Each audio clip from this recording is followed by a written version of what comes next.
இதை போலீஸ் கிட்ட ஒப்படைக்கிறது தான் நல்லது. இதுல என்னென்ன இருக்கு, எவ்வளவு இருக்குன்னு ஒரு லிஸ்ட் எடுப்பாங்க. அந்த லிஸ்ட் அவங்க ஆர்கியாலஜி டிபார்ட்மெண்ட் கிட்ட ஒப்படைச்சிருவாங்க.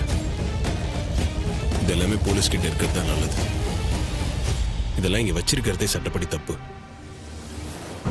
டேய், இதெல்லாம் சொல்றதுக்கு நீ யாரு? எனக்கு சட்டத்தை பத்தி சொல்லி தரியா? இந்த நகைங்க எல்லாம் இங்க இருக்கிறது சரியில்லை. இதை போலீஸ் கிட்ட ஒப்படைச்சிருவேன், அவ்வளவுதான் நான் சொல்லுவேன். இந்த வீட்ல என்ன மீறி இதை யாராவது கொள்ளையடிச்சிட்டு போயிடுவாங்களா? இல்ல அந்த தைரியம் தான் யாருக்காவது வருமா? அப்படியே வந்தா என் துப்பாக்கி தான் சும்மா இருக்குமா?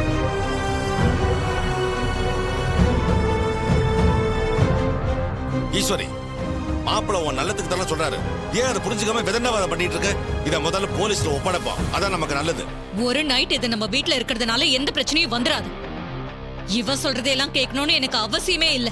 அம்மா, என் புருஷன் உங்க நல்லதுக்கு தான் சொல்றாரு. அதை கேட்டா என்ன குறைஞ்சா போயிடுவீங்க? தேவையில்லாம ஈகோ பார்த்து பிரச்சனைல மாட்டிக்காதீங்க. இன்றே டவுன்லோட் செய்து உங்கள் ஃபேவரட் ஷோக்களை என்ஜாய் பண்ணுங்க.